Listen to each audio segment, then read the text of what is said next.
고령화와 함께 신탁에 대한 관심이 높아지고 있습니다. 금융당국도 민원 방지나 금융기관 재무 건전성 차원을 넘어서 금융소비자 주권과 글로벌 금융상품 경제력 제고 차원에서 검토할 시기가 다가오고 있습니다. 금융소비자로서 반드시 알아야 할 신탁 계약서 설명과 이해를 통해서 신탁 상품의 필수적인 이해와 함께 시니어가 금융상품을 대하는 방식에 대한 시사점을 살펴보았습니다. 안녕하세요. 저는 시니어 라이프 비즈니스를 연구하는 최학기입니다. 구독하기 알람 설정으로 최신 컨텐츠를 확인하시기 바랍니다. 고령화와 함께 신탁 금융상품은 점점 커지고 있습니다. 우리나라도 시니어의 관심이 점차 증가하고 있는데요. 금융당국도 단순한 민원 대응 또는 금융상 건전성 확보 차원을 넘어서서 경제 구조 개선이나 글로벌 경쟁력 강화 차원에서 새로운 접근에 대한 관심을 가지는 타이밍으로 이해가 됩니다. 일본의 경우에 급속히 성장하고 있음을 우리는 알 수 있습니다. 시니어 입장에서 접근성이 쉬운, 가장 이해하기 쉬운 것은 유언 대용 신탁 계약서입니다. 그 내용을 살펴보고자 금융 소비자 관점에서 주요 내용에 대한 사전 이해가 필수적이고요. 시니어뿐만 아니라 금융 종사자를 위한 기초 계약서 주요 내용을 살펴보았습니다. 자료는 구글 검색창에서 제일 우선적으로 나오는 NH농협은행의 유언 대용 신탁 계약서를 중심으로 살펴보았습니다. 계약서의 주요 내용을 보면 먼저 용어부터 정리해야 합니다. 먼저 여기서 은행은 수탁자라고 하고요. 만약 홍길동 씨가 신탁 상품을 의뢰했다고 하면 이 사람을 위탁자라고 합니다. 홍길동 씨가 신탁을 하는 목적이 사랑하는 자녀인 A씨에게 재산을 남겨주려고 했다면 A씨는 수익자로 불리게 됩니다. 제1조에서 신탁의 목적은 위탁자의 의사를 보다 적극적으로 반영하여 라고 설명하고 있습니다. 그래서 위탁자가 정한 수익자에게 지급함으로써 안정적으로 재산을 승계하는 것을 목적으로 한다라고 정리하면서 계약서를 시작합니다. 신탁 재산이 될 수 있는 것들은요, 주로 금전, 증권, 금전 채권, 동산, 부동산, 그 밖에 권리, 법률에서 정하는 것이라고 얘기하고 있는데요. 특이한 것은 세부적으로 위탁자와 수탁자가 합의하여 추가할 수 있다라고 명시하고 있습니다. 따라서 이런 것은 법상으로도 신탁법과 함께 민법의 규정이 중요함을 이해할 수 있게 해주는 대목이라고 할 수 있겠습니다. 신탁재산 목록을 작성하는데요. 중요한 것은 이 내용을 어떻게 정리하느냐입니다. 예를 들어서 금전이라고 하면 계좌번호가 있어야겠고요. 그 다음에 종류, 신탁 계좌번호입니다. 그리고 종류, 소재지, 그리고 기준가격, 좌수, 평가, 가액, 평가 기준 이런 것들을 그 재산 목록에 따라서 정확히 명시하는 것에서 시작을 합니다. 또한 기간에 있어서는 위탁자, 아까 홍길동 씨가 되겠죠. 그리고 수탁자, 여기서 농협은행입니다. 은행이 협의하여 별도로 정한다라고 해서 이렇게 룸을 많이 두고 있습니다. 그리고 신탁 관리인을 지정할 수 있게 하는데 위탁한 홍길동 씨가 만약에 그 A씨라고 아까 수익자라고 했는데요. 그 사랑하는 자녀가 미성년자인 경우에는 신탁 관리인을 선임할 수 있다라고 정의하고 있습니다. 네, 그리고 그 위탁한 사람은 신탁 관리인을 선임하고자 하는 경우에 이런 보수나 범위에 대해서 수탁자의 논안과 협의하여 정한다라고 하면서 협의에 대한 얘기를 많이 얘기하고 있고요.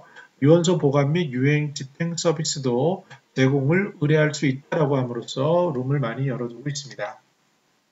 자망통지 확약서가 되게 중요한데요. 왜냐하면 신탁의 경우는 본인이 여기서는 홍길동 씨가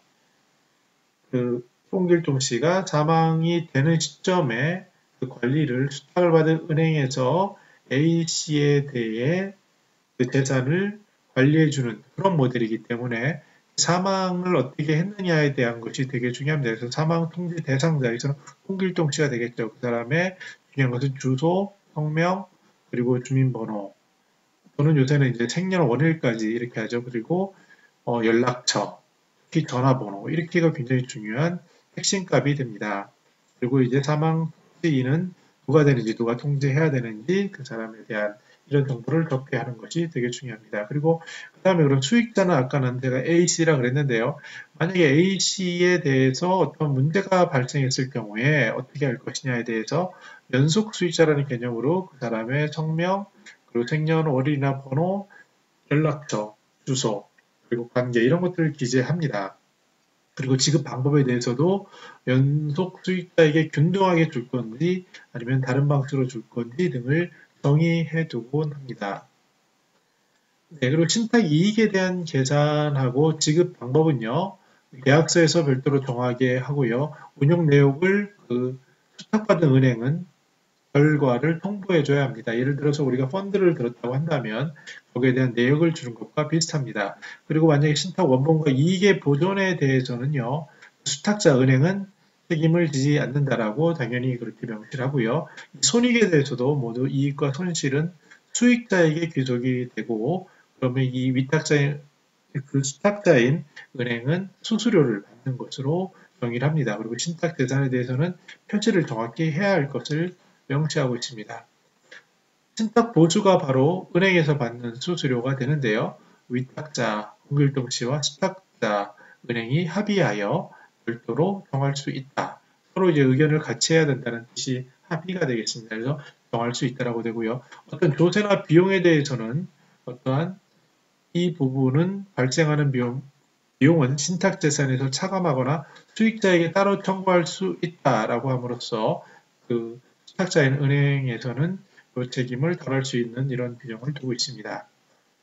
신탁계약의 중도 해지에 대해서는요, 위탁자가 전부 또는 일부를 해지할 수 있다라고 함으로써 일반적인 금융상품에서도 우리들이 상품을 쉽게 해지할 수 있는 것과 마찬가지의 여유를 가지고 있습니다. 그래서 단서 조항은 있지만 이러한 것들은 큰 틀에서는 세밀히 보면 될 것 같습니다. 신탁의 종료는요, 신탁 기간이 만료했을 때 또는 계약에서 정한 수익자, 연속 수익자가 모두 사망한 경우, 그리고 또는 수익권, 그러니까 이제 재산이죠. 재산 전부가 소멸한 경우 등등을 그런 종료의 시점으로 정하고 최종 계산을 하게 됩니다. 그래서 이제 눈여겨볼 부분은 인감신고입니다. 이 인감신고를 해야 되는데요. 신고한 인감과 유관으로 주의깊게 비교, 대조하여 틀림없다고 여기고 이렇게 되어 있고요. 어떠한 인감의 위조, 변조, 도용 등의 사유가 있더라도 이로 인하여 발생한 손해에 대해서는 수탁자가 비주택 사유가 없는 한 책임을 지지 아니한다라고 함으로써 그 위탁한 홍길동 씨가 인감에 대한 관리를 철저히 해야 됨을 명시하고 있습니다. 네, 그리고 추가적으로 약정하는 것들은요, 특이사항이라고 해서 자유롭게 할 수 있게 돼 있고요. 어떤 법배나 선관주의 의무, 그러니까 선량한 관리자로서의 의무를 다할 것을 명시하고 있습니다. 계약서에는 아까 말씀드린 것처럼 중요한 성명, 그 다음에 주민 생년월일 또는 번호, 주소, 연락처, 전화번호, 서명 이렇게가 핵심 값이 되고요. 이것은 다른 경우에서도 많이 중요한 부분으로 나오기 때문에 꼭 명심하셔야 될 그 중요한 값이라고 이해하셔야 될 것 같습니다. 오늘은 제가 딱딱하게 그 법의 계약서에 대한 것을 조항을 일일이 읽어봤습니다. 이러한 이유는요. 일반적으로 소비자들이 이러한 계약서를 잘 보지 않기 때문에 그렇습니다. 약관도 잘 보기 힘든데요. 그러나 금융 소비자로서 이 상품을 이해하는 것은 굉장히 필요하고요. 보셨다시피 계약서가 복잡하지 않습니다.